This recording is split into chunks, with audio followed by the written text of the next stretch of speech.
Welcome back guys, the Spider-Man 4 trailer dropped, already done a reaction video to that, so check that out in the link down below. Let's break down this trailer and see what's going on with this movie.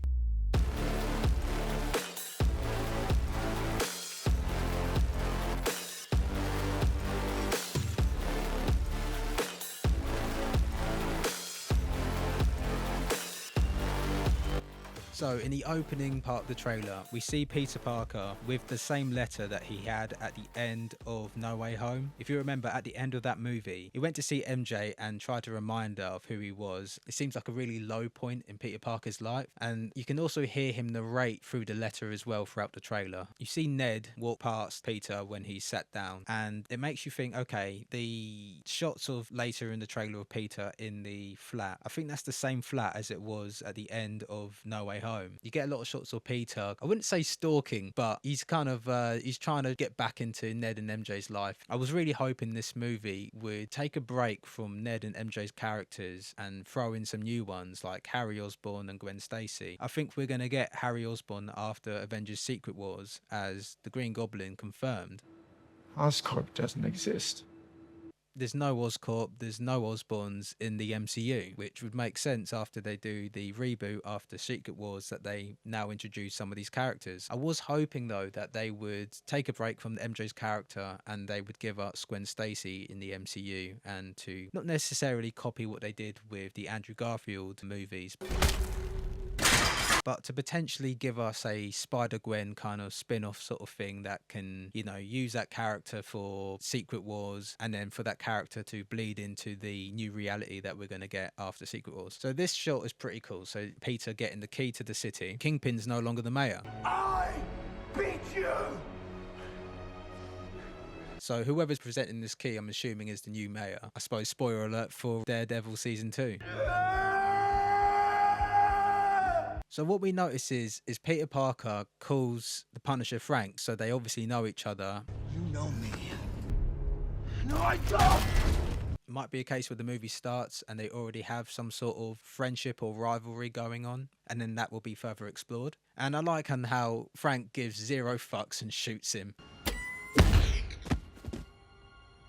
Probably knowing anyway that it wouldn't hurt him, but still, I like what they're doing with this movie. Mother... Go home! Now this was all of the filming sequences that we got that were filmed in Glasgow, and it's nice to see what the full polished product looks like. You couldn't really tell this is Glasgow, like this does look like New York. So here we see MJ with the new boyfriend. Ah, the boyfriend. What you may also notice as well, if you're a Star Wars fan like me, is this is Ezra Bridger from the Ahsoka series. Yeah, Ezra Bridger stole your girl. So here, it looks like we're getting this whole, I suppose, Spider-Man mutation subplot. So it was rumoured that Spider-Man was going to get organic web shooters. Whoa! You can't do that, huh? No? How on earth does that even? Anyway, we're getting sidetracked, look. Which at first I thought, that doesn't make sense, but it looks like they're fully running with it. There's some later shots of him talking to Bruce Banner and doing some scans, and there's obviously things happening with his body. Spider-Man will probably have a stronger spider sense, potentially be stronger, more agile, stronger quality webs. We get this scene of Spider-Man waking up in the cocoon, and this is taken right out of a comic book panel, so this is also a really nice touch. Notice in this shot, Bruce Banner's wearing that device from She-Hulk.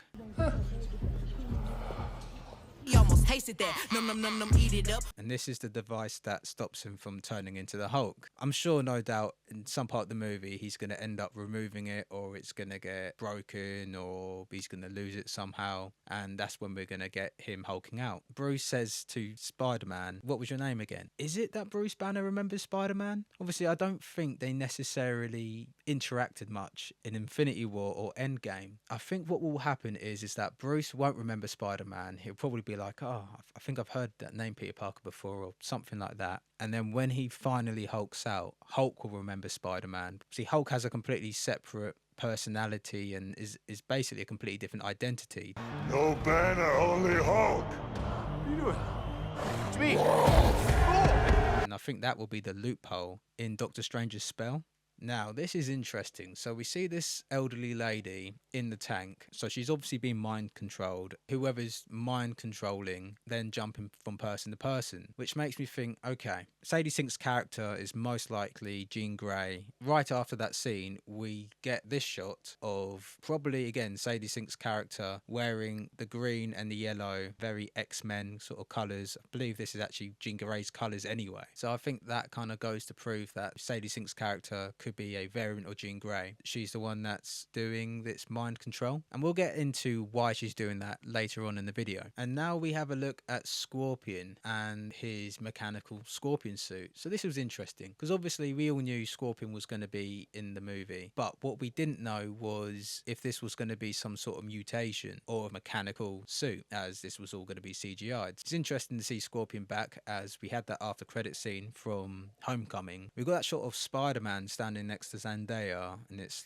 kind of got that rooftop nighttime aesthetic, a little bit romantic. And I think this is probably the part of the movie where she figures out he's Spider-Man, or he tells her. I reckon they'll probably do like a little spin on it, how they did last time with Far From Home, where she figured out he was Spider-Man. It might be a case this time he tells her, or she figures it out all over again.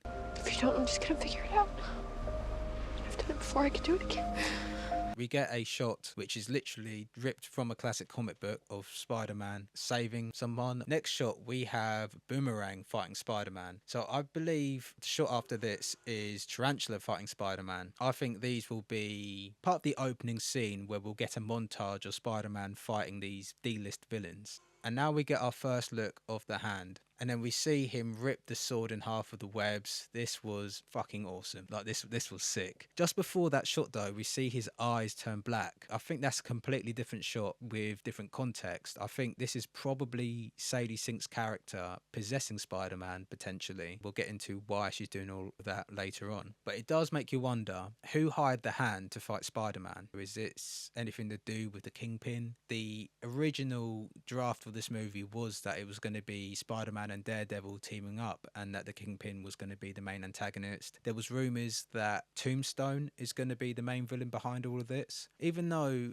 obviously we're getting a lot of people getting possessed in this trailer, I don't think that's going to be the main villain. Regarding the whole mind control thing, we got a few glimpses of who I believe to be Sadie Sink's character, who's strapped down, tied to a chair. And we had some set photos that leaked where it looked like some sort of organisation was capturing Sadie Sink's character. I think it would make sense that Sadie Sink's character, because this is still a multiverse movie, this is just before Doomsday, I believe that Sadie Sink's character is a Jean Grey variant. Whoever's captured her has probably got knowledge of the multiverse, and they've captured her because A, she's a mutant, and B, she's from a completely different universe. Whoever's doing this, and hear me out, might have strings to pull in Doomsday. Looking at the bigger picture, they're probably interrogating and trying to find out more about these other universes, as the multiverse is coming to an end. Like, all these universes are colliding with the incursions, so it makes sense that they'd capture her to find out who she is, where she's from, and to learn more about the universe she came from, as this universe doesn't have X-Men. I think it's also important to note that Spider-Man has obviously had interactions with his multiverse counterparts and his multiverse villains. I think that's a way the two characters will bond, and again, this obviously is a sequel to No Way Home, and I think that's a good way of them acknowledging the past that's happened, with Spider-Man obviously having that experience of seeing his alternate selves, not necessarily learning more about the multiverse, but he has some hands-on experience. So I think that's a way where Spider-Man and Sadie Sink's character, Jean Grey, will interact and bond, and I think it's going to end up with him helping her out and potentially sending her back to her universe at the end of the movie. I think it's also clear that the reason Hulk is going to Hulk out is because Sadie Sink's character is going to mind control Bruce Banner, which will lead to the Savage Hulk. We won't get the Smart Hulk anymore, we will get the full Savage Hulk. I don't know what it's going to take for Spider-Man to stop him. I don't think they're going to have a full-blown rage fight, but I think it's going to take Spider-Man to calm the Hulk down after having a brief fight, as well as the Hulk actually remembering Spider-Man, and them all teaming up at the end against who the main bad guy is. That's my breakdown and my thoughts on the new Spider-Man Brand New Day trailer. Please let me know what you thought of the trailer down in the comments. Please feel free to like, subscribe,